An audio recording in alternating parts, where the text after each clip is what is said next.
नमस्कार दोस्तों, यह कक्षा 10 की राजस्थान के इतिहास एवं संस्कृति नामक पाठ्यपुस्तक है जो माध्यमिक शिक्षा बोर्ड में चलती है। ऑथेंटिक एवं प्रमाणिक और राजस्थान जीके के लिए बहुत ही इंपॉर्टेंट है। जितने भी एग्जामों में राजस्थान जीके आती है उन सभी के लिए समान रूप से उपयोगी है। तो चलिए हर तथ्य हर फैक्ट को समझते हुए याद करते हुए चलेंगे। तो आप भी मेरे साथ पढ़ते हुए याद करते हुए चलें। तो चलिए शुरू करते हैं वीडियो। अध्याय 2 कक्षा 10 पाठ 2 है राजस्थान के प्रमुख संत एवं लोक देवता। राजस्थान के प्रमुख संत एवं लोक देवता। चलिए, लोक देवता 13वीं सदी से राजस्थान में इस्लाम के प्रवेश एवं तुर्क आक्रमणों के कारण राजस्थान के जनजीवन में एक नवीन परिवर्तन दृष्टिगोचर होता है। इस्लामी संस्कृति के प्रभावों तथा रूढ़िवाद और वाह्याडम्बर से उत्पन्न वातावरण में प्रबुद्ध मनुष्यों की चिंतन धारा मंदिरों और मूर्तियों की अपेक्षा ध्यान मनन एवं नाम स्मरण की दिशा की ओर प्रभावित होने लगी। इसी कालखंड में राजस्थान कुछ ऐसे महान व्यक्तियों ने जन्म लिया जिन्होंने अपनी आचरण व दृढ़ता से समाज को एक नई राह दिखाई। आमजन ने इनकी दिखाई राह का न केवल अनुसरण किया वरन इन्हें देवता तुल्य मानते हुए इन्हें लोक देवता व लोक संत का दर्जा प्रदान किया। इस अध्याय में हम ऐसे ही कुछ महान व्यक्तित्वों का अध्ययन करेंगे। ठीक है, 2 राजस्थान के संत एवं लोक देवता। अब आ रहा है फर्स्ट गोगा जी। ठीक है ना, गोगा जी पढ़ते हैं। गोगा जी का नाम राजस्थान के 5 पीरों में बड़ी श्रद्धा से लिया जाता है। पाबू हरबू रामदे मांगलिया मेहा पांचों पीर पधार्यो गोगा जी चेहा। यानी कि पाबू हरबू जी, रामदेव जी, मांगलिया जी, मेहा जी पांचों पीर पधार्यो जहाँ गोगा जी हो जाओ। ठीक है ना। इनके पिता का नाम जेवर और माता का नाम बाचल था। पिता का नाम जेवर और माता का नाम बाचल था। इन्हें गोरखनाथ व महमूद गजनबी के समकालीन माना जाता है। इन्हें गोरखनाथ व महमूद गजनबी के समकालीन माना जाता है। यह है गोगाजी भाई साहब।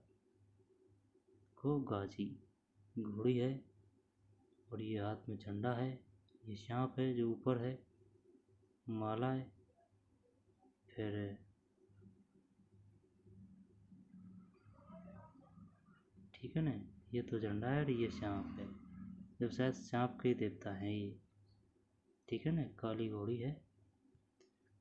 गोगा जी का अपने मौसेरे भाई अर्जन सुरजन के साथ संपत्ति का विवाद चल रहा था।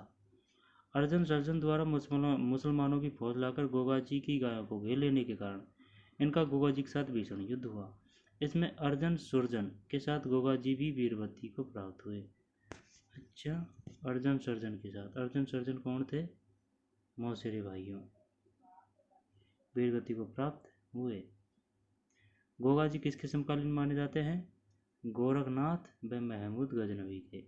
इनकी माता का नाम क्या था? बाचल। पिता का नाम जेवर। गोगा जी का जन्म ददेरवा शीश मणि तथा इनका समाधि स्थल धूरमेड़ी कहलाता है। गोगा जी का जन्म स्थल ददेरवा शीश मंडी तथा इनका समाधि स्थल धुरमेड़ी इनका समाधि स्थल धुरमेड़ी कहलाता है। गोगा जी की स्मृति में गोगा मेड़ी हनुमानगढ़ एवं समस्त राजस्थान में भाद्रपद कृष्ण नवमी गोगा नवमी के रूप में मनाई जाती है। इस दिन गोगा जी को अश्वारोही भाला लिए योद्धाओं के प्रतीक के रूप में अथवा सर्प के प्रतीक के रूप में पूजा की जाती है। इनका पत्थर पर उत्कीर्ण सर्प मूर्ति युक्त पूजा स्थल प्राय गांवों में खिचड़ी के वृक्ष के नीचे होता है। मान्यता है कि गोगा जी को जहार पीर कहकर पूजने से सर्पदंश का विष प्रभावहीन हो जाता है। हिंदू नागराज जो मुस्लिम गोगा पीर के रूप में इनकी पूजा करते हैं। दोबारा पढ़ लेते हैं इसको, इम्पोर्टेंट है।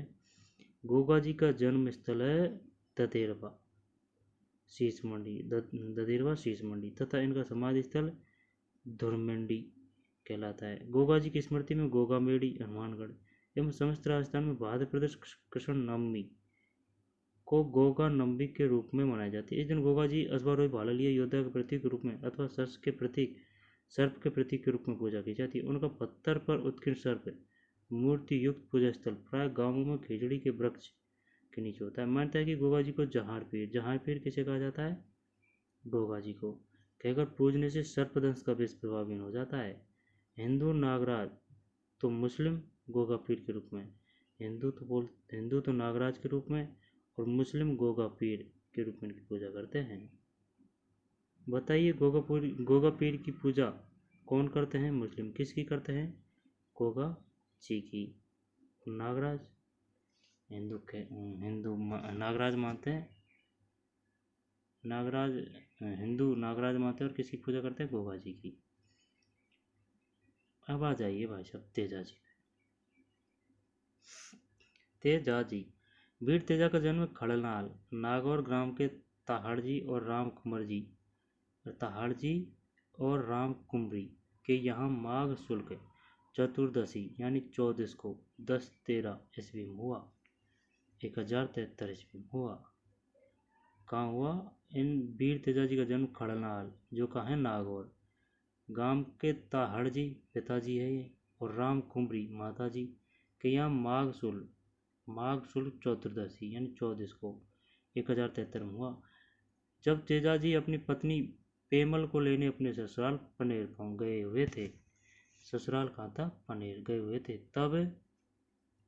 तब उसी दिन मेर लोग लाचा गोजरी की गायें चुरा कर ले गए। गोजरी की प्रार्थना पर वे गायों को मुक्त कराने जा ही रहे थे कि रास्ते में उन्हें सुरसरा नामक स्थान पर इन्हें एक सर्प मिला। कहाँ मिला? सुरसुरा। तेजा जी ने सर्प को डसने से रोकते हुए वचन दिया कि वे गायों को मुक्त कराने के बाद स्वयं यहाँ आएंगे। भीषण संघर्ष के बाद तेजा जी ने गायें मुक्त कराने में सफलता प्राप्त की, परंतु अत्यधिक घायल होने पर वे अपने वचन के अनुसार वापस सर के पास आए। पूरे शरीर पर घाव होने के कारण उन्होंने सर्प के डसने के लिए जिह्वा आगे कर दी। सर्पदंश के कारण सुरसुरा कहाँ है? किशनगढ़। भाद्रपद शुल्क दशमी को इनकी मृत्यु हो गई। तेजा जी दशमी यानी कि भाद्रपद शुल्क दशमी, तेजा दशमी कब मनाई जाती है?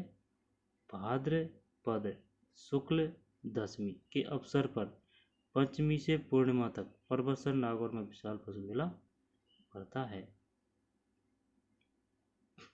सर्पदंश के कारण सुरसरा जो किशनगढ़ में है में भाद्रपद शुक्ल दशमी को इनकी मृत्यु हो गई। तेजा दशमी यानी कि भाद्रपद शुक्ल दशमी के अवसर पर पंचमी से पूर्णिमा तक परबतसर नागौर में विशाल पशु मेला लगता है। तेजा जी भी गंगा जी की तरह नागों के देवता के रूप में पूजनीय है। तेजा जी को तलवार धारण किए घोड़े पर सवार योद्धा के रूप में दर्शाया जाता है, जिनकी जिह्वा को सर्प डस रहा है। सही है भाई। मानता है कि यदि सर्प दंशित व्यक्ति के दाएं पैर में तेजा जी की तांत डोरी बांधी जाए तो उसे विष नहीं चढ़ता। दाएं पैर में ये तेजा जी है भाई साहब। ये सांप है जो जीव को डस रहा है, और ये भाला है, ये धनुष है। ठीक है ना? और देख लो अच्छी तरह से तेजा जी।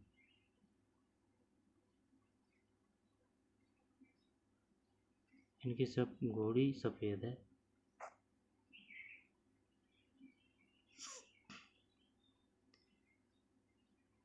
बांधी जाए तो उसे विष नहीं चढ़ता। लोक देवता से संबंधित ये मान्यता व कथाएं अक्षर सत्य हो आवश्यक नहीं। इनका मूल उद्देश्य इन कथाओं से जुड़ी शिक्षाओं या तो निर्बल की रक्षा, वचन का पालन आदि आम जन तक पहुँचाना रहा है। अब आ जाइए पाबूजी पर। पाबूजी का धर्म धांधल जी राठौड़ के यहाँ, इनके यहाँ धांधल जी राठौड़ के यहाँ 1239 ईस्वी में कोलू में हुआ। पाबू ऊ की मात्रा है, कोलू ऊ की मात्रा है। 1239 ईस्वी में कोलूगा में हुआ। इतिहासकार महणोत नेड़सी, महाकवि मोड़जी आसिया तथा लोगों में प्रचलित मान्यता के अनुसार पाबूजी का जन्म वर्तमान बाड़मेर से 8 कोस आगे खारी खावड़ के जूना नामक ग्राम में अप्सरा के घर से हुआ। इनका तो 1239 ईस्वी है। ठीक है ना? पाबूजी का इनका है 1073 ईस्वी। तेजाजी सबसे पहले, फिर तेजाजी से पहले गोगा जी की सन नहीं दे रखी है, ठीक है ना, गोगा जी की सन नहीं है। तो पहले तेजाजी 1073, तेजाजी के बाद में बाबूजी। 1249 कोल्लू में हुआ। इतिहासकार मोहम्मद नेरसी और महाकवि मोड़जी आसिया तथा लोगों में प्रचलित मानसिक अनुसार बाबूजी का जन्म वर्तमान बाड़मेर से 8 कोस आगे खारी खावड़ के जूना नामक ग्राम में अप्सरा के गर्भ से हुआ। बाबूजी का विवाह अमरकोट के सुरजलमल सोड़ा की पुत्री सोड़ी के साथ हुआ। विवाह के मध्य उनके प्रतिद्वंदी बहनोई चायल नागौर नरेश जींदवराव खींची ने पूर्व बैर के कारण देवल चारणी की गायों को घेर लिया। किनकी गायों को? देवल चारणी की। देवल ने बाबूजी से गायों को छुड़ाने की प्रार्थना की। 3 फेरे लेने के पश्चात चौथे फेरे से पूर्व ही देवल चारणी की केसर काल में घोड़ी पर सवार होकर गायों की रक्षा रवाना हो गए। 3 फेरे लेने के पश्चात चौथे फेरे से पूर्व ही देवल चारणी की केसर काल में घोड़ी पर सवार होकर गायों की रक्षा रवाना हो गए। कड़े संघर्ष में 1276 ईस्वी में बाबूजी अनेक साथियों सहित वीर गति को प्राप्त हुए। वीरता, प्रतिज्ञा पालन, त्याग, शरणागत वत्सलता एवं गौ रक्षा हेतु बलिदान होने के कारण जनमानस इन्हें लोक देवता के रूप में पूजता है। इनका पूजा स्थल कोल्लू यानी फलोदी में है, जहाँ प्रतिवर्ष इनकी स्मृति में मेला लगता है। कोल्लू फलोदी। इनका प्रतीक चिन्ह हाथ में भाला लिए अश्वारोही के रूप में प्रचलित है, ठीक है ना। ये है भाई साहब बाबूजी ऊँटों के देवता।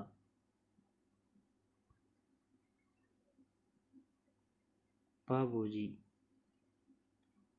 धनुष तीर नहीं है, सिर्फ काली घोड़ी है और झंडा है, एक झंडी।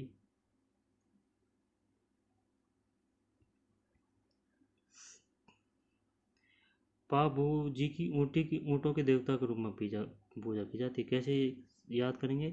पाबू, बू में ऊ की मात्रा है, तो ऊँटों में भी ऊ की मात्रा है के रूप में पूजा की जाती है। मारवाड़ में सर्वप्रथम ऊँट लाने का श्रेय बाबूजी को है। ऊँटों के स्वस्थ होने पर भोपे भोपियों द्वारा बाबूजी की फड़ गाई जाती है। ग्रामीण जनमानस ने लक्ष्मण जी का अवतार माना जाता है। क्वेश्चन आएगा, बताइए लक्ष्मण जी का अवतार किसे माना जाता है? बाबूजी को। ऊँटों का देवता किसे माना जाता है? बाबूजी को, ठीक है ना, बाबूजी को। कोल्लू फलोदी में है, तो ये है बाबूजी ऊँटों के, कोल्लू फलोदी में। 1276 में बाबूजी के बाद है देव नारायण जी, ठीक है ना, देव नारायण बगड़ावत प्रमुख भोजा और शेडू गुजर के पुत्र थे। देवनारायण बगड़ावत प्रमुख भोजा और शेडू माता जी थी, गुजर के पुत्र थे, जिनका जन्म 1243 ईस्वी के लगभग हुआ। इनके पिता इनके जन्म के पूर्व ही भिनाय के शासक से संघर्ष में अपने 23 भाइयों सहित मारे गए। 23 भाइयों, गजब यार, मारे गए। देवनारायण जी के भाई कितने थे? 23। भोजा। भिनाय शासक से इनकी रक्षा हेतु इनकी माँ सेडू इन्हें लेकर अपने पीहर मालवा चली गई। 10 वर्ष की अल्पायु में वे पिता की मृत्यु का बदला लेने राजस्थान की ओर लौट रहे थे, तो मार्ग में धारा नगरी में जय सिंह देव परमार की पुत्री पीपल देव से उन्होंने विवाह किया। मृत्यु का बदला लेने राजस्थान की ओर लौट रहे थे, मालवा चली गई थी लेके माता जी, तो परमार की पुत्री पीपल देव से इन्होंने विवाह किया। कुछ समय बाद वे बदला लेने हेतु भिनाय पहुंचे, जहाँ गायों को लेकर भिनाय ठाकुर से हुए संघर्ष में देव जी ने उसे मौत के घाट उतार दिया। भिनाय ठाकुर से हुए संघर्ष में देव जी इन्होंने मौत के घाट उतार दिया। विवाह किससे हुआ था? पीपल दे से, परमार की पुत्री जय सिंह देव परमार की पुत्री पीपल दे से। इनका पूजा स्थल आसीन भीलवाड़ा में है, जहाँ भाद्रपद शुक्ल सप्तमी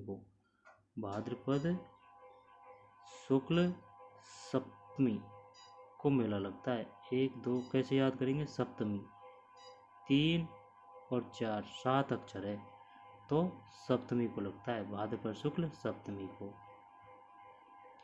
मेला लगता है। इनके मुख्य अनुयायी गुर्जर हैं, जो देव जी की फड़ तथा देव जी और बगड़ावतों से संबद्ध काव्य बगड़ावत कि गायों द्वारा इनका यशोगान करते हैं। किंवदंती है कि हर रात 3 पैर गाए जाने पर यह 6 माह में पूर्ण होता है। किंवदंती है कि हर रात 3 पैर गाए जाने पर यह 6 माह में पूर्ण होता है। यह है देव नारायण जी। तलवार है हाथ में और ये शायद फूल है, यहाँ पर कोई झंडी है ना। इसके बाद में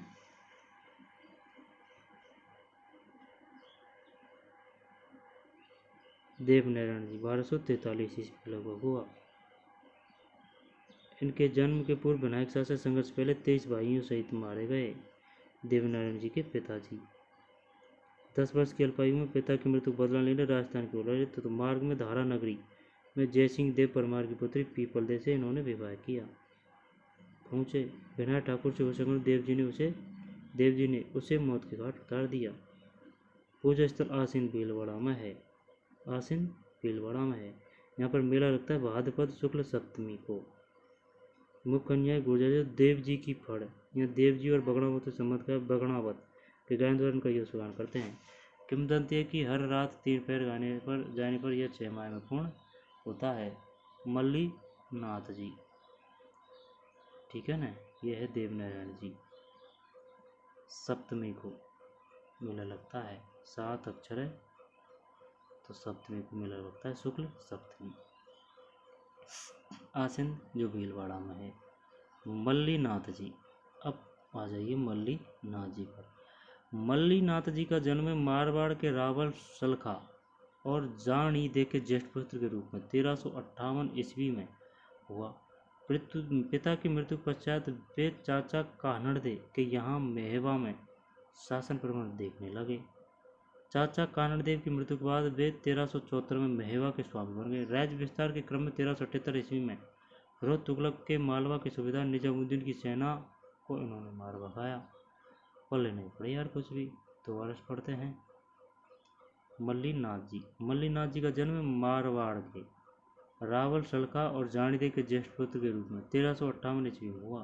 पिता की मृत्यु पश्चात वे चाचा कानड़दे के यहाँ महेवा में शासन प्रबंध देखने लगे। चाचा कानड़देव की मृत्यु के बाद 1374 इसमें मेहवा के स्वामी बन गए। राज्य विस्तार के क्रम में 1378 ईस्वी में फिरोज तुगलक के मालवा के सूबेदार निजामुद्दीन की सेना को इन्होंने मार भगाया। मल्लीनाथ जी अपनी रानी रूपा दे की प्रेरणा से वे 1389 में उगमसी भाटी के शिष्य बन गए। किसके? उगमसी भाटी 1389 में उगमसी भाटी के शिष्य बन गए और योग साधना की दीक्षा प्राप्त की। किंवदंतियों के अनुसार वे भविष्य दृष्टा एवं देवताओं की तरह चमत्कार प्राप्त सिद्ध पुरुष बन गए थे। मल्लीनाथ जी ने मारवाड़ के सारे संतों को एकत्र करके 1399 ईस्वी में एक बृहत हरि कीर्तन आयोजित करवाया। इसी वर्ष चैत्र शुक्ल द्वितीया को इनका स्वर्गवास हो गया। चैत्र शुक्ल द्वितीया को 1399 ईस्वी में लूनी नदी के तटवर्ती तिलवाड़ा बाड़मेर गांव में इनका मंदिर है। कहाँ है? तिलवाड़ा में। बाड़मेर, तिलवाड़ा गांव बाड़मेर गांव में इनका मंदिर है। यहाँ प्रतिवर्ष चैत्र कृष्ण एकादशी से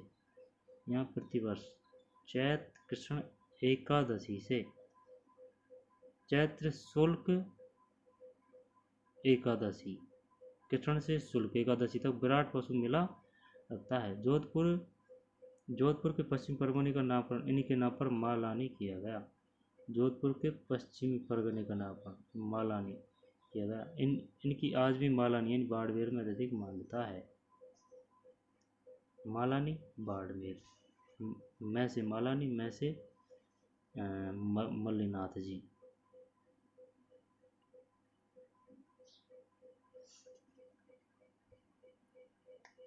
इनका मंदिर कहाँ है? तिलवाड़ा में, बाड़मेर में। अपनी रानी रूपादे की प्रेरणा से मल्लीनाथ जी।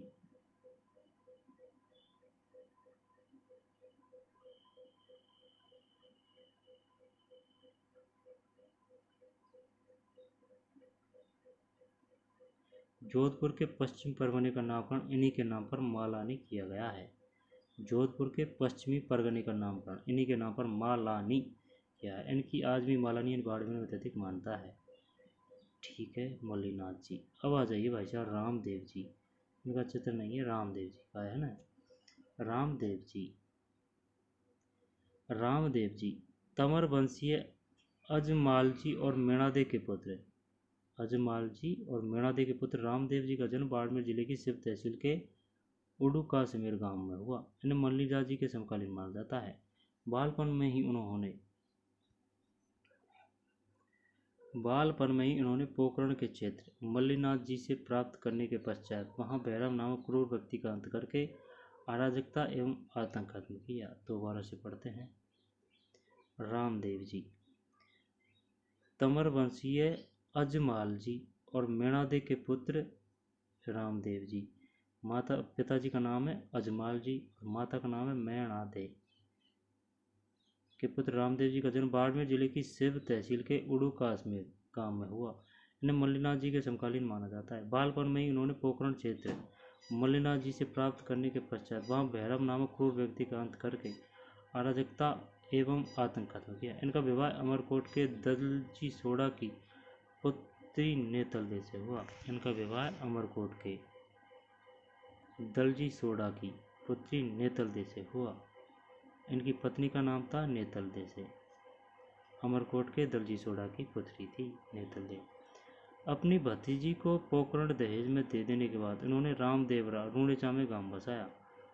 अपनी भतीजी को पोकरण दहेज में दे देने के बाद उन्होंने रामदेवरा जो रूणेचा में गांव बसाया और वहीं 1458 ईस्वी में भाद्रपद शुक्ल एकादश को जीवित समाधि ले ली।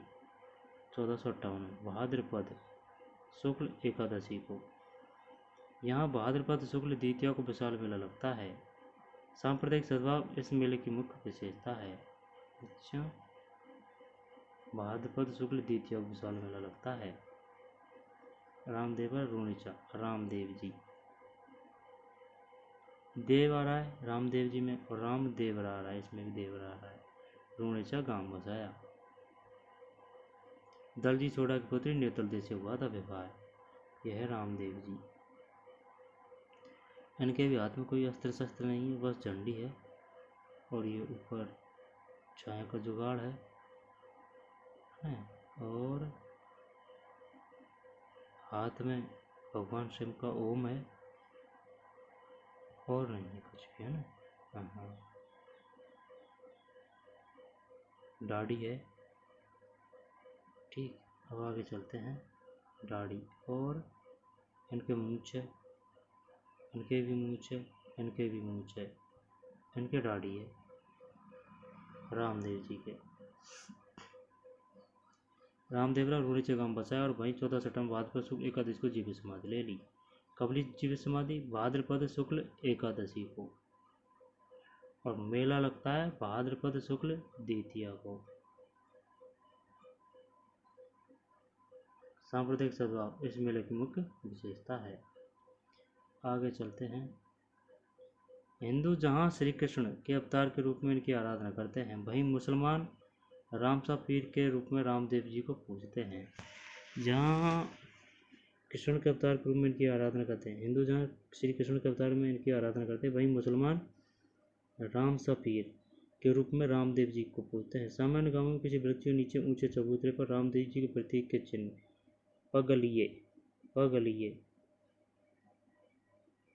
पगलिए स्थापित किए जाते हैं। ये स्थान थान कहलाते हैं। पगलिए यानी वो जो पैरों का चिन्ह बना रहता है ना, पैरों का चिन्ह वो होता है पगलिए। ये स्थान थान कहलाते हैं। रामदेव जी द्वारा कांवड़िया पंथ की स्थापना की गई। इस पंथ के अनुयायियों द्वारा रामदेव जी के मेले में 13 ताली नृत्य प्रस्तुत किया गया। रामदेव जी वीर होने के साथ साथ समाज सुधारक भी थे। उन्होंने जाति प्रथा, मूर्ति पूजा और तीर्थ यात्रा का विरोध किया। अच्छा, रामदेव जी के मेले में 13 ताली नृत्य प्रस्तुत किया जाता है। किस पंथ की स्थापना की? कांवड़िया पंथ की स्थापना की गई। रामदेव जी चिन्ह पगलिए कहलाते हैं। मुसलमान क्या नाम से पूछते हैं? रामसा पीर। ठीक है ना, ये है रामदेव जी, थान कहलाते हैं। पगली स्थापित किए जाते हैं, ये स्थान थान कहलाते हैं।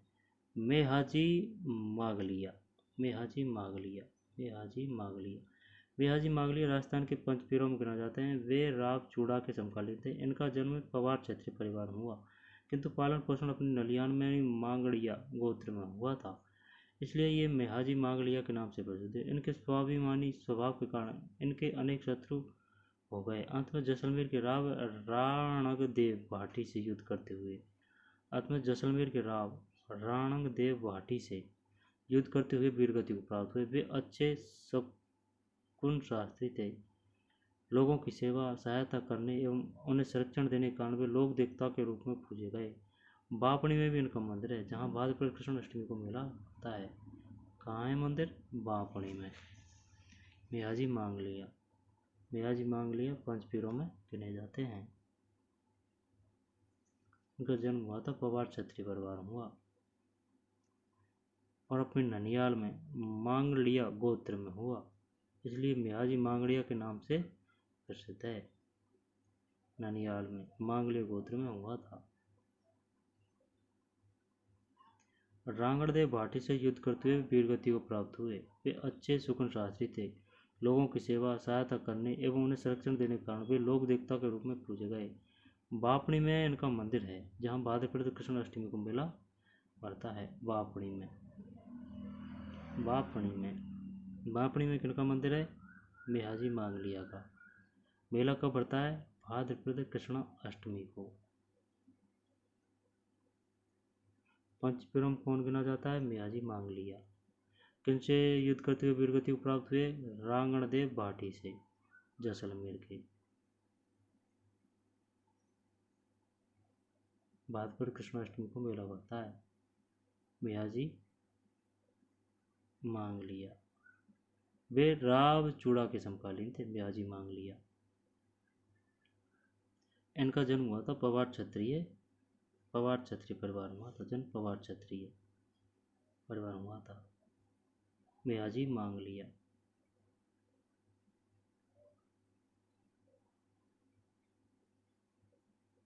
भाद्रपद कृष्ण अष्टमी को मेला बढ़ता है, ठीक है ना। पंचपीरों में मांगलिया गोत्र में हुआ, नलियाल में, इसलिए मेहाजी मांगलिया के नाम से प्रसिद्ध हुए। राव रागणदेव भाटी से युद्ध करते हुए वीरगति को प्राप्त हुए थे। चलिए आगे चलते हैं। हरबूजी, हरबूजी, हरबूजी भुड़ैल यानी कि नागौर के महाराजा सांकला के पुत्र और राव जोधा 1437 के समकालीन थे। अपने पिता की मृत्यु के पश्चात वे भुड़ैल छोड़कर हर भमजाल में आकर रहने लगे। हर भमजाल में आकर रहने लगे। यहाँ रामदेव जी की प्रेरणा से उन्होंने अस्त्र शस्त्र त्याग करके उनके गुरु बालिकनाथ जी से दीक्षा ले ली। तो वर्ष पढ़ते हैं। हरबूजी, हरबूजी भुड़ैल जो नागौर में है, के महाराज सांकला के पुत्र, सांकला के पिताजी का नाम था, सांकला के पुत्र और राव जोधा 1438 के समकालीन थे। राव जोधा के हैं हरबूजी।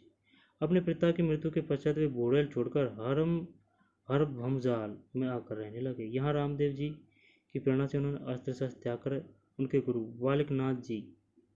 वालीनाथ जी से दीक्षा ले ली। किससे ली दीक्षा? वालीनाथ जी से हरबूजी ने। लोक मान्यता है कि राव जोधा को मेवाड़ के अधिकार से मंडोर को मुक्त कराने के प्रयासों के दौरान उन्होंने आशीष के साथ एक कटार भी ली थी। लोक मान्यता है कि राव जोधा को मेवाड़ के अधिकार से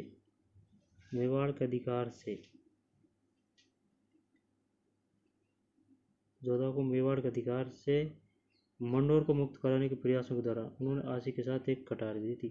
ऐसे सहायता व आशीर्वाद से जब यह भूभाग जोधा का दिन आ गया तो जोधा ने इन्हें वंगटी गांव प्रदान किया। वंगटी गांव प्रदान किया। वंगटी गांव किसने दिया? जोधा ने। किसको दिया? हरबूजी को। हरबूजी को बहुत बड़ा शकुन शास्त्री, वचन सिद्ध और चमत्कारी महापुरुष माना जाता है। इनका प्रमुख स्थान बेंगटी यानी फैलोदी में है। बेंगटी किनका है? हरबूजी का। मनोती पूर्ण होने पर श्रद्धालु यहाँ इनके मंदिर में संस्थापित हरबूजी की गाड़ी की पूजा अर्चना करते हैं। हरबूजी की गाड़ी बेंगटी फलोदी में है। अरबू जी की गाड़ी की पूजी अर्चना करते हैं। बेंगटी यानी फलोदी में है अरबू जी।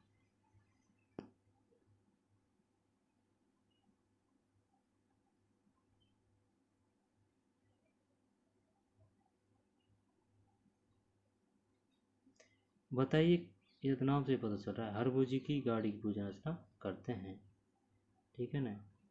क्या आप जानते हैं अकबर के चित्तौड़ पर आक्रमण के समय अपूर्व वीरता एवं साहस दिखाने वाले कल्ला जी मेवाड़ अंचल में 4 हाथों वाले लोक देवता के रूप में प्रसिद्ध है। मानता है कि सिर कटने के बाद भी कल्ला जी का धड़ मुगलों से लड़ता हुआ और रोंडेला तक जा पहुंचा।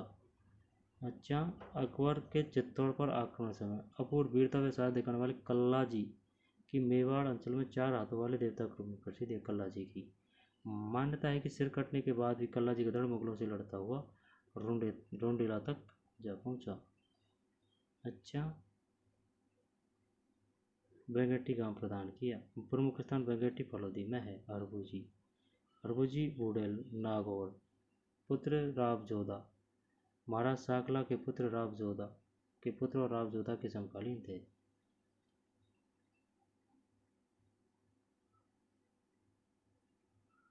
ठीक है ना। अरबू जी की गाड़ी की पूजा अर्चना करते हैं। आगे चलते हैं।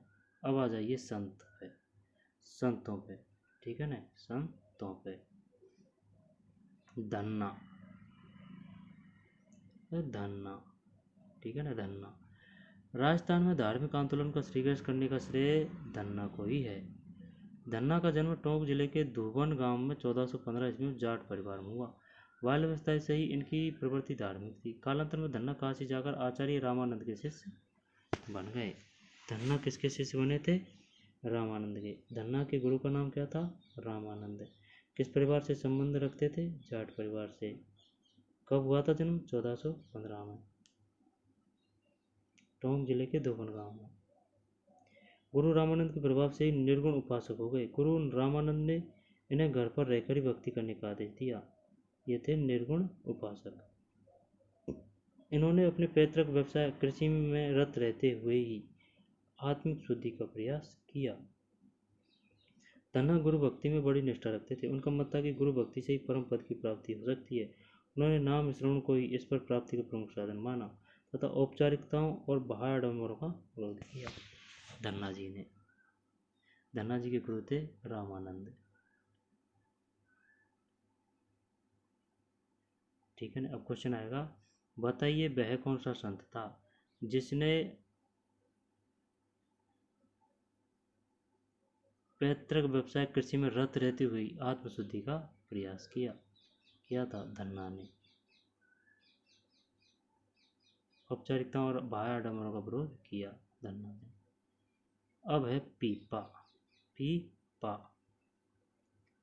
पीपा कांची राजपूत पीपा गागरोन झालावाड़ के शासक थे। इनका जन्म 1425 में हुआ माना जाता है। दोबारा से देखते हैं। खींची राजपूत क्या थे? खींची राजपूत। पीपा गागरोन जो झालावाड़ के शासक थे। खींची राजपूत पीपा कि गागरोन झालावाड़ के शासक थे। इनका जन्म 1425 ईस्वी में हुआ माना जाता है। कालोपरांत पीपा काशी जाकर रामानंद के शिष्य बन गए। धन्ना के समान ही इन्हें भी गृहस्थ जीवन में रहते हुए भक्ति का आदेश प्राप्त हुआ। पीपा के निवेदन पर आचार्य रामानंद अपने शिष्यों सहित द्वारका यात्रा पर जाते हुए गागरोन पधारे। तब पीपा भी राज त्याग कर छोटी रानी सीता सहित उनके संग हो लिए। इसके पश्चात घूमते हुए वे टोड़ा यानी कि टोंक आए और वहाँ के शासक सूरसेन को अपनी दौलत संतों में बांट देने पर अपना शिष्य बनाया। वहाँ के शासक सूरसेन को अपनी दौलत संतों में बांट देने पर अपना शिष्य बनाया। अनेक स्थानों की यात्रा करते हुए वे पुनः गागरोन लौट आए और आहू तथा कालीचंद के पवित्र संगम पर एक गुफा में रहने लगे। यहाँ इनका मंदिर, निवास स्थान, गुफा और प्रसिद्ध है।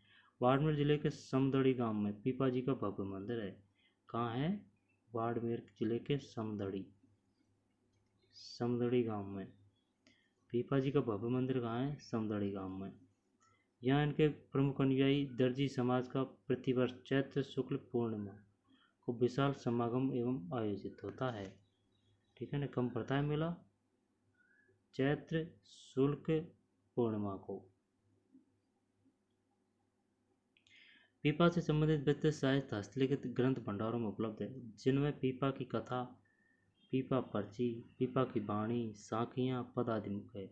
17वीं शताब्दी के एक हस्तलिखित ग्रंथ में पीपा द्वारा रचित एक चेतावनी नामक ग्रंथ भी प्राप्त हुआ है। इस पर प्राप्ति में गुरु के निर्देशन को पीपा ने आवश्यक बताया है।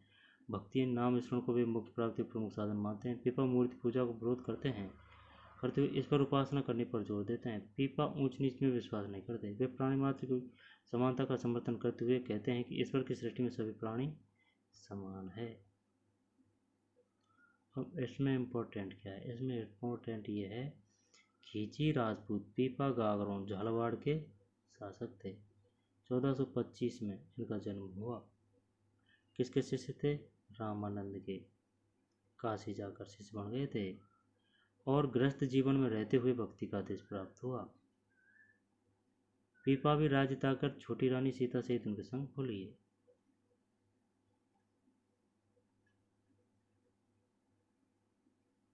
अनेक स्थानों के साथ यात्रा करते हुए पुणे गागरों लौट आए और आहू तथा कालीचंद के पवित्र संगम पर एक गुफा में रहने लगे।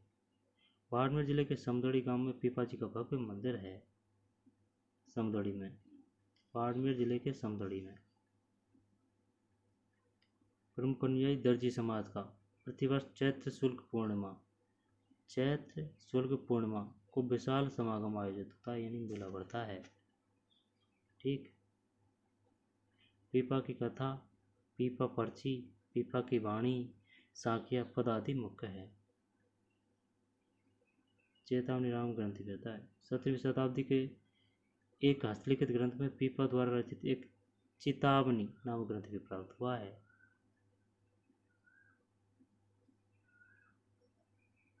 है ना, यह है पीपा जी।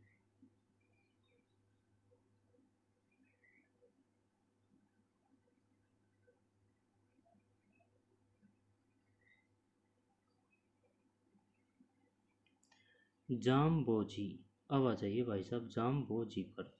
बिश्नोई संप्रदाय के प्रवर्तक जाम्बोजी का जन्म 1451 ईस्वी की भाद्रपद कृष्ण अष्टमी को पीपासर जो नागौर में के पवार वंशीय राजपूत लोहटसी तथा हांसा देवरी के घर हुआ। बिश्नोई संप्रदाय के प्रवर्तक कौन थे? जाम्बोजी। इनका जन्म हुआ था 1451 ईस्वी की भाद्रपद कृष्ण अष्टमी को पीपासर जो कहा नागौर के पवार वंशीय राजपूत लोहटसी पिताजी लोहटजी तथा माता हांसा देवी के घर में हुआ। 1483 में माता पिता के देहांत के पश्चात वे गृह त्यागकर सम्भ्रातल बीकानेर में रहते हुए सत्संग तथा हरि चर्चा में अपना समय व्यतीत करने लगे। 1485 में इसी स्थान पर उन्होंने बिश्नोई संप्रदाय का प्रवर्तन किया। कहाँ? सम्भ्रातल बीकानेर में। सम्भ्रातल संप्रदाय का प्रवर्तन किया। इनके जीवन तथा विचारों पर आचरण करने वाले बिश्नोई कहलाए। उन्होंने अपने अनुयायियों को 29 सिद्धांतों का पालन करने का आदेश दिया। जीव कल्याण तथा वृक्षों की रक्षा प्राणोत्सर्ग करना इस संप्रदाय का इतिहास रहा।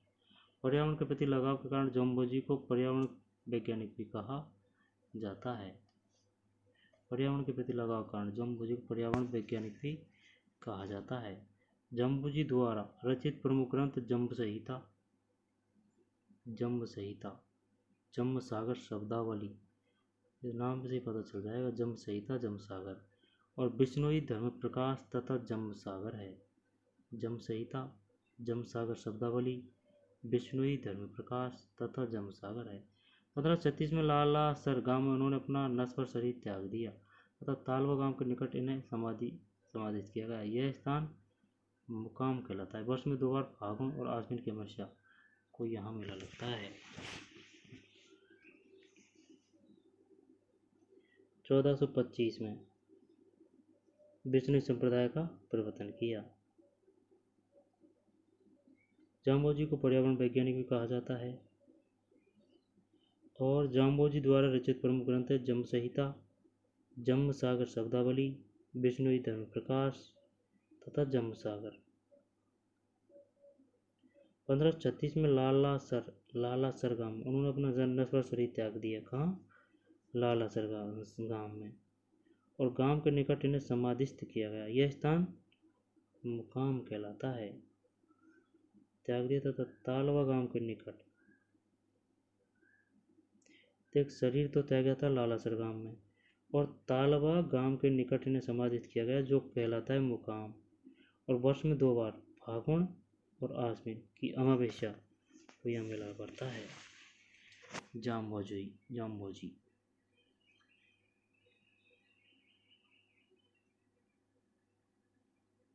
बिश्नोई संप्रदाय का प्रवर्तन किया, यानी कि 29 नियम बनाए थे उनके लिए।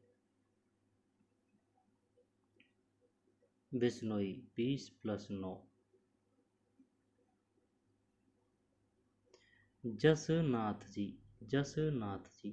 जसनाथ जी संप्रदाय के प्रवर्तक जसनाथ जी का जन्म 1482 ईस्वी को कतरियासर बीकानेर में हुआ था। इन्हें हमीर जी जानी जाट और रूपादे का पोष्य पुत्र माना जाता है।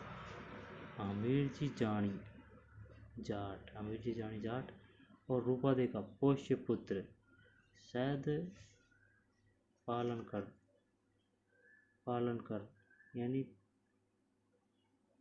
कर पोष्य पुत्र माना जाता है। लोक विश्वास के अनुसार इन्होंने गोरखमालिया बीकानेर में 12 वर्ष तक कठोर तपस्या करते हुए सभी को जीवों पर दया करने का संदेश दिया। गोरखमालिया कहाँ है? बीकानेर में। 12 वर्ष तक सभी को जीवों पर दया करने का संदेश दिया। जसनाथ जी ने लोहे पांगल नामक तांत्रिक का घमंड चकनाचूर किया। लोहे पांगल। राव लूणकरण को बीकानेर का राजपद पाने का वरदान भी दिया। इनके चमत्कारों से प्रभावित होकर दिल्ली सुल्तान सिकंदर लोधी तक ने इन्हें कतरियासर के पास भूमि दी थी। बताइए वह कौन सा संत था जिसको जमीन दी थी? किसने दी थी? सिकंदर लोधी ने। कहाँ दी थी? कतरियासर के पास। किसको? जसनाथ जी को। इनके चमत्कारों से प्रभावित होकर दिल्ली सुल्तान सिकंदर लोधी तक ने इन्हें कतरियासर के पास भूमि दी थी। और 1500 ईस्वी में जसनाथ जी तथा जाम्बोजी का परस्पर मिलन हुआ। जसनाथ जी ने आश्विन शुक्ल सप्तमी 1506 ईस्वी में 24 वर्ष की अल्पायु में कतरियासर में जीवित समाधि ले ली।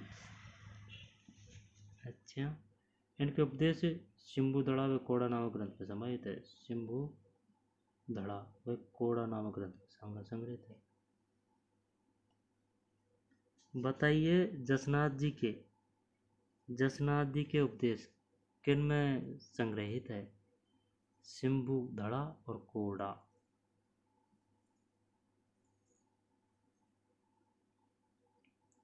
चौबीस वर्ष की अल्पायु में कतरियासर में जीवित समाधि ले ली थी जसनाथ जी ने।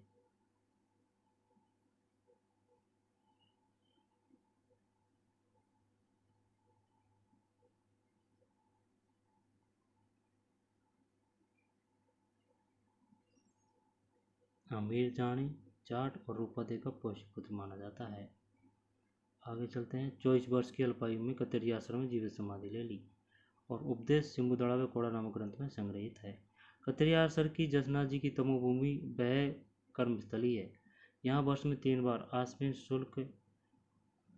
शुक्ल सप्तमी और माघ शुक्ल सप्तमी और चैत्र शुक्ल सप्तमी को विशाल मेले लगते हैं।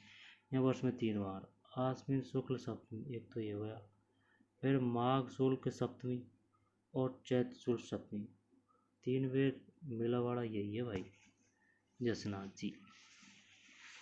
बीकानेर वाला जो आग पे कूदते हैं, अग्नि नृत्य करते हैं। आश्विन शुक्ल सप्तमी, माघ शुक्ल सप्तमी, चैत्र शुक्ल सप्तमी को विशाल मेले लगते हैं। लाल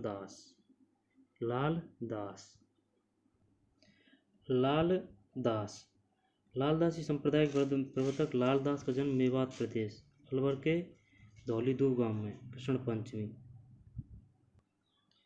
दोबारा देखते हैं। लालदास जी संप्रदाय के प्रवर्तक लालदास का जन्म मेवात प्रदेश अलवर के धौलीधूप गांव में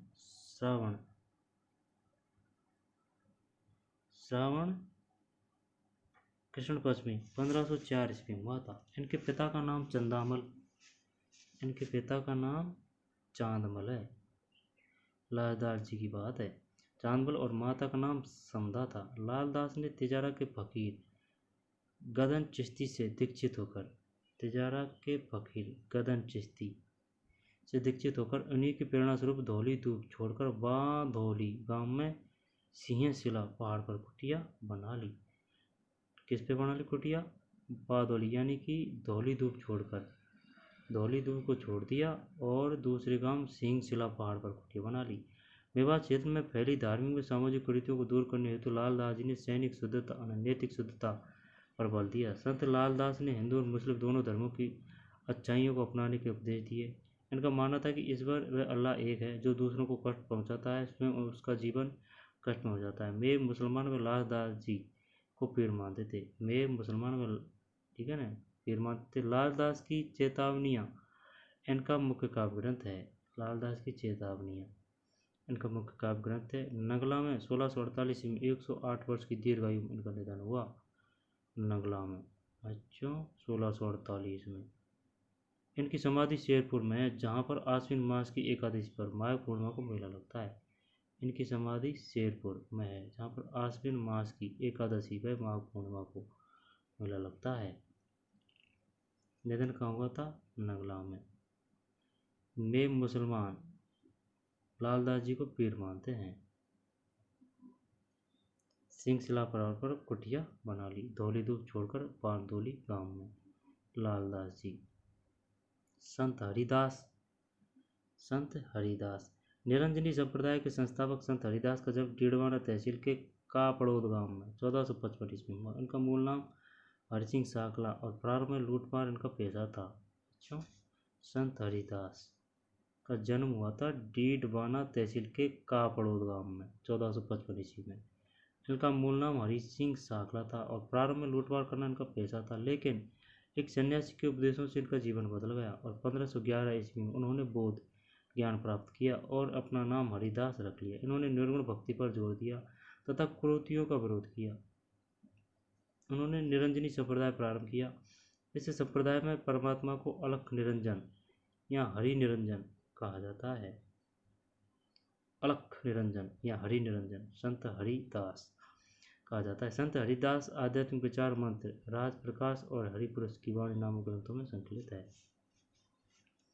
आध्यात्मिक विचार मंत्र, राज प्रकाश और हरिपुरुष की वाणी नामक ग्रंथों में संकलित है। डीडवाना में 1543 में इनका देहांत हुआ। संत हरिदास लूटमार इनका पेशा था। कापड़ोद गांव में जन्म हुआ। डीडवाना तहसील के निर्गुण सक भक्ति पर जोर दिया। 1513 में बौद्ध ज्ञान प्राप्त किया।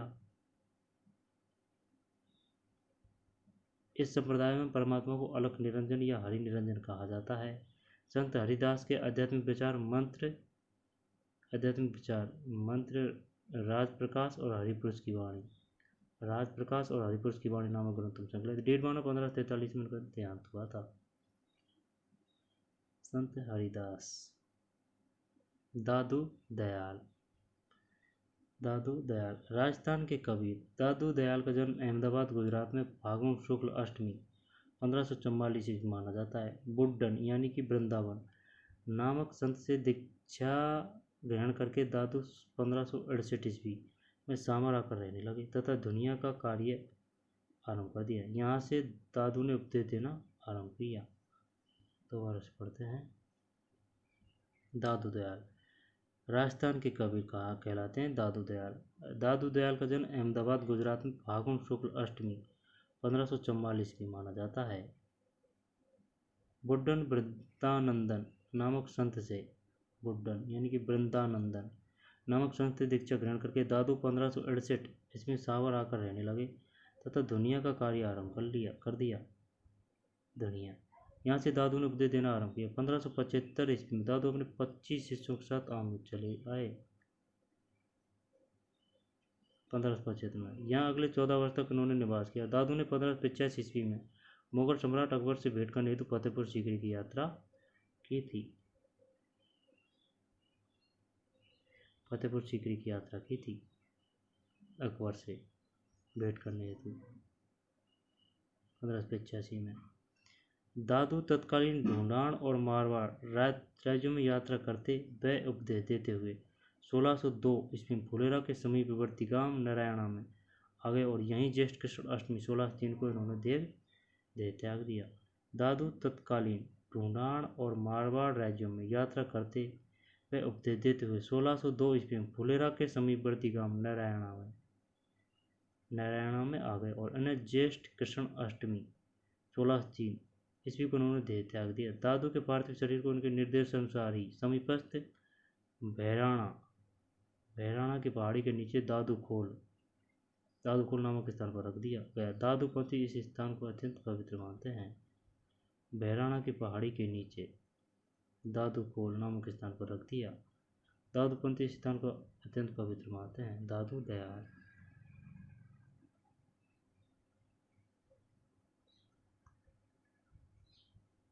दादू दयाल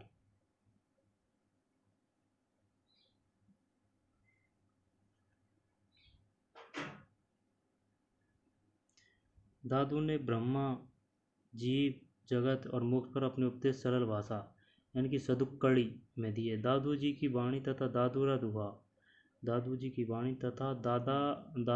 नामक ग्रंथों में दादू के उपदेश और विचार मिलते हैं। दादू कबीर की ही तरह सुधारवादी, आचरण और मोक्ष के मूल्यों को मानने वाले, परम तत्व की तलाश करने वाले।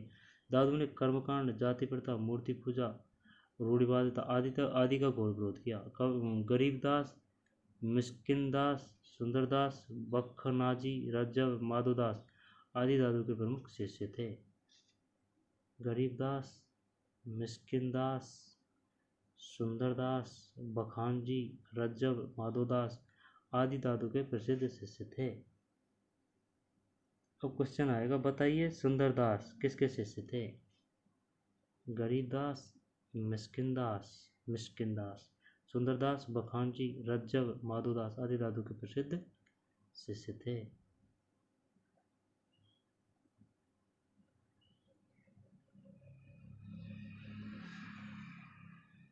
मीराबाई, ठीक है ना। तो दादू दयाल राजस्थान के कबीर, दीक्षा ग्रहण की थी वृंदानंदन यानी बुड्ढन से सामर आकर रहने लगे। गुजरात में जन्म हुआ फागुन शुक्ल अष्टमी को और 1575 में दादू अपने 25 शिष्यों के साथ आमेर चले आए, जहां 14 वर्ष तक उन्होंने निवास किया। दादू ने 1585 में मुगल सम्राट अकबर से भेंट करनी तो फतेहपुर सीकरी की यात्रा भी की गई थी।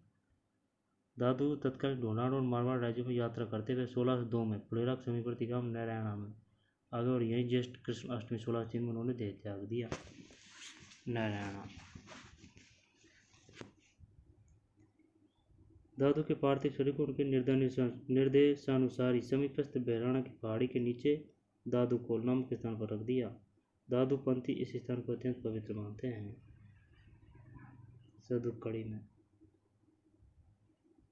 गरीबदास, मिस्किनदास, सुंदरदास, बखानजी, रज्जव, माधोदास आदि दादू प्रसिद्ध शिष्य थे। अब आ जाइए भाई साहब मीराबाई पे। मीराबाई कृष्ण भक्त कवयित्री व गायिका मीराबाई 16वीं सदी में भारत के महान संतों में से एक थी। मीरा को राजस्थान की राधा भी कहा जाता है। इनका जन्म मेड़ता के राठौड़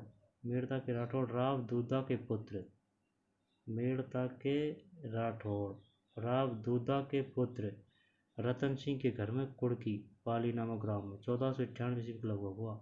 इनके पिता रतन सिंह राठौड़ बाजोली के जागीरदार थे। मीरा का लालन पालन अपने दादाजी के यहाँ मेड़ता हुआ। इनका विवाह 1516 में राणा सांगा के ज्येष्ठ पुत्र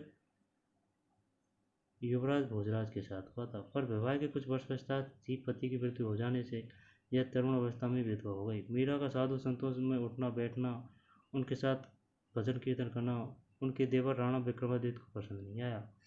विक्रमादित्य ने मीरा को जहर देने तथा सर्प से कटवाने का प्रयत्न किया, किंतु मीरा की कृष्ण भक्ति कम नहीं हुई। कृष्ण भक्ति का विचार मीरा को अपनी दादी से प्राप्त हुआ। एक बारात को दूल्हे सहित जाते देखकर बालिका मीरा अत्यधिक प्रभावित हुई और अपनी दादी के पास जाकर विशेषता से अपने दूल्हे के बारे में पूछने लगी। दादी ने तुरंत ही गिरधर गोपाल का नाम बता दिया। मीरा तो तभी से गिरधर गोपाल की लगन लग गई। मीरा अपने अंतिम समय गुजरात में द्वारका के डाकोर स्थित रणछोड़ मंदिर में चली गई। गुजरात में द्वारका के डाकोर स्थित रणछोड़ मंदिर में चली गई। और वहीं 1547 में अपने गिरधर गोपाल में विलीन हो गई। मीरा जी की पदावलियाँ प्रसिद्ध है। इनकी भक्ति की मुख्य विशेषता यह थी कि उन्होंने ज्ञान से अधिक भावना व श्रद्धा को महत्व दिया। ज्ञान से अधिक भावना व श्रद्धा को महत्व दिया। मीरा की भक्ति माधुर्य भाव की रही। मीरा बाई।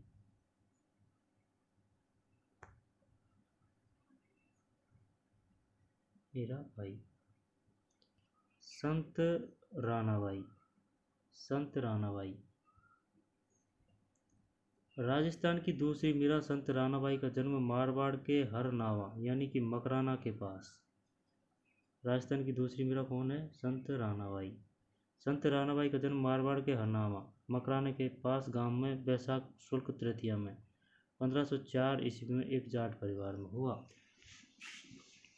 इनके पिता का नाम राम गोपाल तथा माता का नाम गंगाबाई था। पाली के संत चतुरदास की शिष्या रानाबाई कृष्ण भक्ति थी और 66 वर्ष की उम्र में ही हरनावा गांव में फागुन शुक्ल त्रयोदशी को 1570 ईस्वी में रानाबाई ने जीवित समाधि ली। यहाँ प्रतिवर्ष भाद्र शुक्ल त्रयोदशी को एक विशाल मेला आयोजित किया जाता है। ये कभी नहीं पढ़ी भाई अपन ने, दोबारा से देखते हैं। संत रानाबाई। राजस्थान की दूसरी मीरा। संत रानाबाई का जन्म मारवाड़ के हरनावा यानी मकरानी के पास गांव में बैसाख शुक्ल तृतीया को 1504 ईस्वी में एक जाट परिवार में हुआ। इनके पिता का नाम रामगोपाल तथा माता का नाम गंगाबाई था। पाली के संत चतुरदास की शिष्या रानाबाई कृष्ण भक्त थी। गुरु कौन थे? चतुरदास। 66 वर्ष की उम्र हरनावा गांव का फागुन शुक्ल त्रयोदशी को हरनावा गांव में 1570 में रानाबाई ने जीवित समाधि ले ली। यहाँ प्रतिवर्ष भाद्रपद शुक्ल त्रयोदशी को यानी 23 को भाद्र शुक्ल त्रयोदशी यानी 23 को एक विशाल मेला आयोजित किया जाता है। संत रानाबाई। संत मावजी। संत मावजी। संत मावजी का जन्म 1714 इसमें सावला गांव में हुआ। संत मावजी ने अपने विचारों को स्थायी एवं साकार रूप देने हेतु निष्कलंक यानी कि पवित्र एवं पाप रहित नामक संप्रदाय की स्थापना की। बताइए, निष्कलंक नामक संप्रदाय की स्थापना किसने की थी? संत मावजी। मावजी का जन्म हुआ था सावला गांव में 1714 ईस्वी में। कहा जाता है कि जब इनकी आयु 12 वर्ष की थी तो यह घर छोड़कर माही और सोम नदी के संगम पर एक गुफा में तपस्या करने लगे। इसी स्थान पर संवत 1784 माघ शुक्ल एकादशी गुरुवार को इन्हें ज्ञान प्राप्त हुआ और इसी दिन वहां पर मावजी ने वेणेश्वर यानी कि वेण वृंदावन नामक धाम की स्थापना की। इसके बाद उन्होंने धर्मोपदेश देना आरंभ कर दिया और अपने शिष्यों में बिना किसी भेदभाव के सभी जातियों के लोगों को शामिल किया। वेणेश्वर। इन्होंने लसाड़ा के पटेल भक्त की दान राशि से अहमदाबाद से कागज मंगवाया। इन्होंने लसाड़ा के पटेल भक्त की दान राशि से अहमदाबाद से कागज मंगवाया और धौलागढ़ में एकांतवास करके 5 बड़े ग्रंथों की रचना की। अहमदाबाद से कागज मंगवाया और धौलागढ़ में एकांतवास करके 5 बड़े ग्रंथों की रचना की, जिनके छंदों की संख्या 72,96,000 बतलाई जाती है। वाद विवाद की शैली में लिखे ये ग्रंथ चौपड़ा कहलाते हैं। मावजी के चौपड़े केवल दीपावली के दिन ही बाहर निकाले जाते हैं। मावजी के अनुयायी इन्हें विष्णु का दक्ष अवतार यानी कि क्लिक अवतार मानते हैं। डूंगरपुर जिले में इनके अनुयायी बड़ी संख्या में है। इनका मुख्य मंदिर सावला में है, जब मावजी की शंख, चक्र, गदा और पद्म सहित घोड़े पर सवार चतुर्भुज मूर्ति है। वेणेश्वर धाम पर माघ शुक्ल पूर्णिमा को सोम, जाखम और माही नदियों के त्रिवेणी संगम पर मेला लगता है। अच्छा, क्लिक अवतार किसे माना जाता है? संत मावजी को।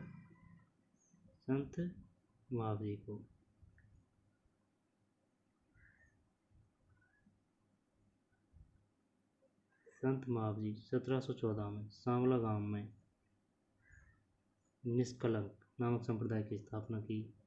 12 वर्ष की थी तो घर छोड़कर माही और सोम नदी के संगम पर एक गुफा में तपस्या करने लगे और संवत 1784 माघ शुक्ल एकादशी गुरुवार को इन्हें ज्ञान की प्राप्त हुआ और इसी दिन वहाँ पर महावीर जी ने बेणेश्वर बेण वृंदावन नामक धाम की स्थापना की। इसके बाद उन्होंने धर्मोपदेश देना आरंभ कर दिया और अपने शिष्यों बिना किसी भेदभाव सभी जातियों के लोगों को शामिल किया।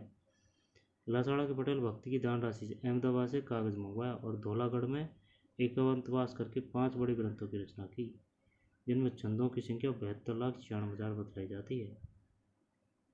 वाद विवाद शैली में लिखे गए ये ग्रंथ चौपड़ा कहलाते हैं। महावीर जी के चौपड़े केवल दीपावली के दिन ही बाहर निकाले जाते हैं। महावीर जी का अनुयायी इन्हें विष्णु का 10वां अवतार क्लिक अवतार मानते हैं। डूंगरपुर जिले में इनके अनुयायी बड़ी संख्या में है। इनका मुख्य मंदिर सावला में है, जहाँ महावीर जी की शंख, चक्र, गदा और पद्म सहित घोड़े पर सवार चतुर्भुज मूर्ति है। और बेणेश्वर धाम माघ शुक्ल पूर्णिमा को सोम, जाखम और माही त्रिवेणी संगम को मेला लगता है। रामचरण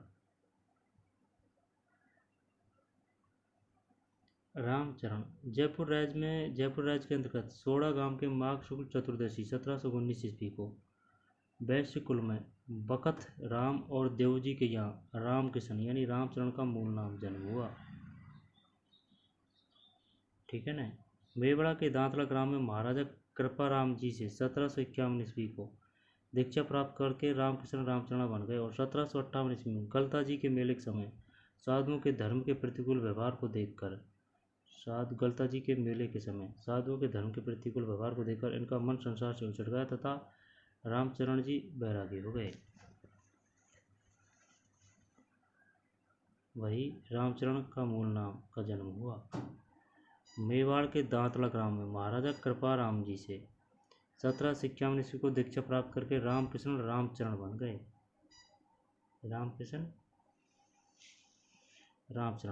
और 1758 ईस्वी में गलता जी के मेले के समय रामचरण बैरागी हो गए। इसके बाद भीलवाड़ा में साधना करते हुए उन्होंने निर्गुण भक्ति और सभी के प्रति प्रेम का उपदेश दिया। मूर्ति पूजकों द्वारा परेशान करने पर रामचरण कोहाड़ा गांव चले गए। शाहपुरा से निमंत्रण प्राप्त होने पर वह शाहपुरा चले गए। शाहपुरा नरेश रण सिंह ने इनके रहने के लिए एक छतरी का निर्माण करवाया और एक मठ भी स्थापित किया। राम नाम स्मरण करते हुए 1798 शाहपुरा में ही इनका निधन हुआ। इनके आध्यात्मिक उपदेश अणभैणावी नामक ग्रंथ में संकलित है। अणभैणावी नामक ग्रंथ में संकलित है। रामचरण जी द्वारा प्रवर्तित पंथ रामस्नेही संप्रदाय के नाम से प्रसिद्ध है। इस संप्रदाय की 4 प्रधान शाखाएं मानी गई है। इन शाखाओं में रामचरण को शाहपुरा शाखा का संस्थापक बताया जाता है। अन्य 3 शाखाओं में रैण, सिंहतल और खेड़ापा शाखा के संस्थापक क्रमशः रैण के है दरियाव जी और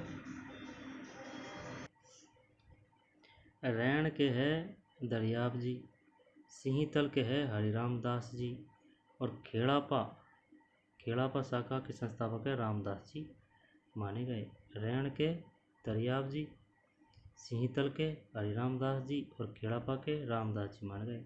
रामस्नेही संप्रदाय का फूलडोल महोत्सव इस संप्रदाय की अपनी विशिष्टता है। इसमें से क्वेश्चन आते हैं भाई साहब। क्वेश्चन तो सभी में से आते हैं। रामचरण द्वारा प्रवर्तित ग्रंथ कौन सा था? रामस्नेही संप्रदाय के नाम से प्रसिद्ध है। इस संप्रदाय की कितनी शाखाएं? 4 शाखाएं।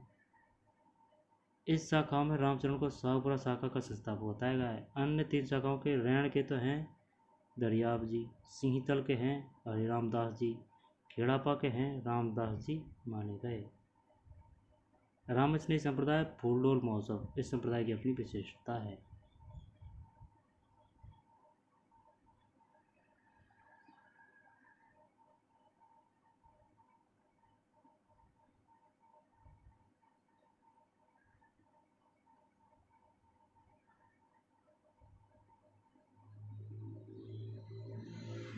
महर्षि नवल संप्रदाय के संस्थापक नवल राम का जन्म भाद्रपद कृष्ण अष्टमी विक्रम संवत 1840 को हर्षोलाभ नागौर में दलित समुदाय से संबंधित एक मेहतर परिवार में हुआ। बचपन में आध्यात्मिकता की ओर उनका झुकाव देखकर उनके पिता खुशाल राम ने इन्हें रामानंद संप्रदाय के संत कर्ताराम के पास भेज दिया। गुरु कर्ताराम ने ही इनका नाम नवल राम रखा और इन्हें निर्गुण व निराकार ईश्वर का उपदेश दिया। महर्षि नवल राम ने देश में जगह जगह भ्रमण कर शिक्षा के महत्व पर बल दिया। इन्होंने समाज में व्याप्त रूढ़िवादी दृष्टिकोण, आडंबरों, जादू टोना, सती प्रथा, ऐश प्रथा, पर्दा प्रथा, बाल विवाह आदि धार्मिक व सामाजिक कृतियों का विरोध करते हुए जनमानस को जागरूक किया। महर्षि ने सत्य, गुरु और ईश्वर भक्ति को मोक्ष को प्राप्त करने में सहायक माना। उन्होंने एक ईश्वर का समर्थन किया और निराकार ईश्वर की उपासना पर बल दिया। महर्षि नवल राम। साधो भाई हम निर्गुण दीदारा, नाम अनाम में नाही, अबे अखंड स्वरूप हमारा। महर्षि नवल राम ने मारवाड़ी भाषा में अनेक भजन, दोहे, श्लोक, छंद एवं चौपाइयों की रचना की। मारवाड़ के शासक मानसिंह इनका बड़ा सम्मान करते थे। नवल संप्रदाय प्रमुख पीठ जोधपुर में है। नवल संप्रदाय प्रमुख पीठ कहाँ है? जोधपुर में।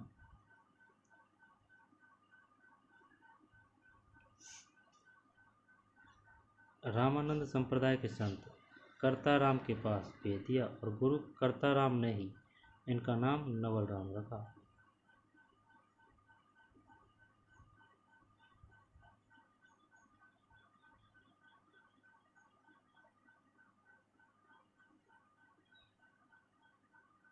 मारवाड़ के शासक मानसिंह इनका बड़ा सम्मान करते थे। ठीक है ना। जन्म कहाँ था? संवत 1840 को हर्षवाला नागौर में दलित समुदाय से संबंधित एक महत्तर परिवार में हुआ। महर्षि नवल राम। सांगलिया धुनी सीकर। सांगलिया धुनी सीकर सीकर जिले की सीकर जिले की धोद तहसील के सांगलिया गांव में स्थित यह आश्रम सर्वंगी संप्रदाय का प्रमुख केंद्र है, जिसकी स्थापना लक्कड़दास महाराज द्वारा 1649 में की। यह संप्रदाय जाति पात के भेद के स्थान पर मानववाद की समता में विश्वास रखता है। झाड़ू फूक व ताबीज में अविश्वास प्रकट करते हुए अनुयायियों को सद्मार्ग पर चलने की शिक्षा दी जाती है। अनुयायियों का मुख्य अभिवादन जय साहेब है। आश्रम प्रत्येक महीने अमावस्या व पूर्णिमा को संस्कार का आयोजन होता है, जिसमें आडंबरों के स्थान पर केवल आध्यात्मिक भजन किए जाते हैं। ग्रामीण क्षेत्र में शिक्षा को बढ़ावा देने के लिए आश्रम द्वारा बाबा खीवादास महाविद्यालय का संचालन भी किया जा रहा है। ग्रामीण क्षेत्र में शिक्षा को बढ़ावा देने के लिए आश्रम द्वारा बाबा खीवादास महाविद्यालय का संचालन किया जा रहा है। इस महाविद्यालय की स्थापना के लिए राष्ट्रपति KR नारायण द्वारा आश्रम के पीठाधीश्वर खीवादास महाराज को सम्मानित किया गया। इस महाविद्यालय की स्थापना के लिए राष्ट्रपति KR नारायण द्वारा आश्रम के पीठाधीश्वर खीवादास महाराज को सम्मानित किया गया। सांगलिया धुनी सीकर।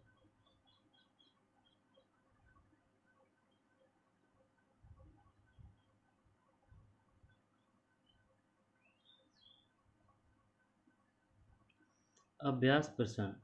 निम्न में से कौन पंच पीरों में शामिल नहीं है? बाबूजी, रामदेव जी, तेजाजी, गोगाजी।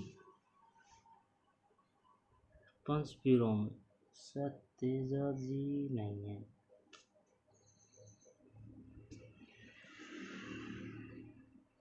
आगे चलते हैं। तेजाजी का जन्म किस जिले में हुआ? नागौर। धन्ना किसके शिष्य थे? धन्ना।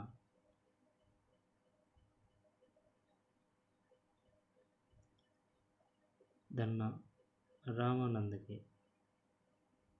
धन्ना किसके शिष्य थे?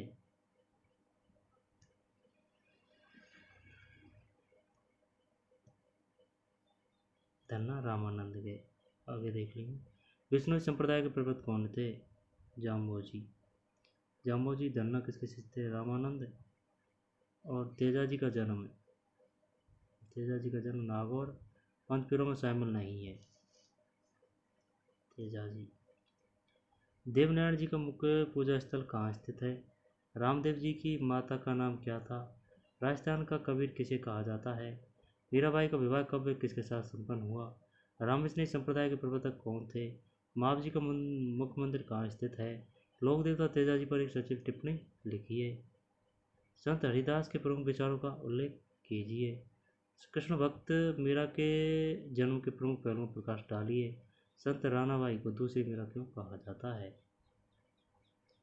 राजस्थान के पंच पेड़ों पर एक विस्तृत लेख लिखिए। राजस्थान की 2 प्रमुख महिला संतों का चरित्र चित्रण कीजिए।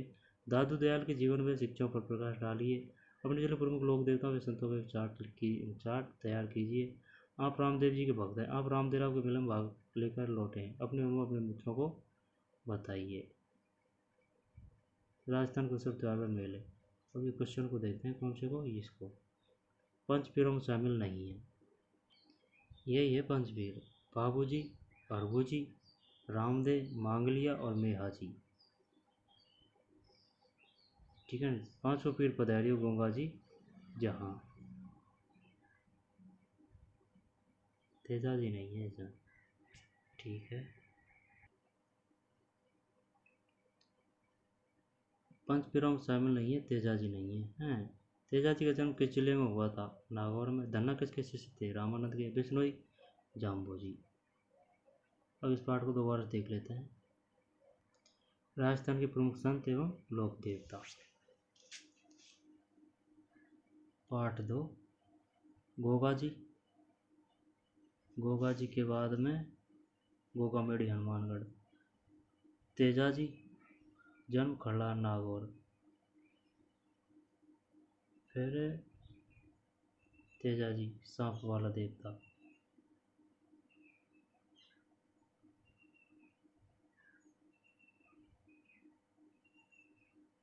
बाबूजी, ऊँटों के देवता। मारवाड़ में सर्वप्रथम ऊँट लाने का श्रेय बाबूजी को। ऊँटों के स्वस्थ होने पर भोपे भोपियों द्वारा बाबूजी की फड़ गाई जाती है। लक्ष्मण जी का अवतार किसे माना जाता है? बाबूजी को। देवनारायण जी, जन्म 1243 में हुआ। देवनारायण जी। जय सिंह देव परमार की पुत्री पीपलदेव से उन्होंने विवाह किया। उनका पूजा स्थल आसीन भीलवाड़ा में है। देव जी की फड़ तथा देव जी और बगणावतों से संबंध का बगणावत के गायन द्वारा इनका यशोगान करते हैं। मल्लीनाथ जी, मारवाड़ के रावल सलका और चाणी के ज्येष्ठ पुत्र के रूप में। मल्लीनाथ जी ने मारवाड़ के सारे संतों के एकत्र कर 1399 बृहत हरि कीर्तन आयोजित करवाया। लूनी नदी के तटवर्ती तिलवाड़ा बाड़मेर गांव में इनका मंदिर है। रामदेव जी,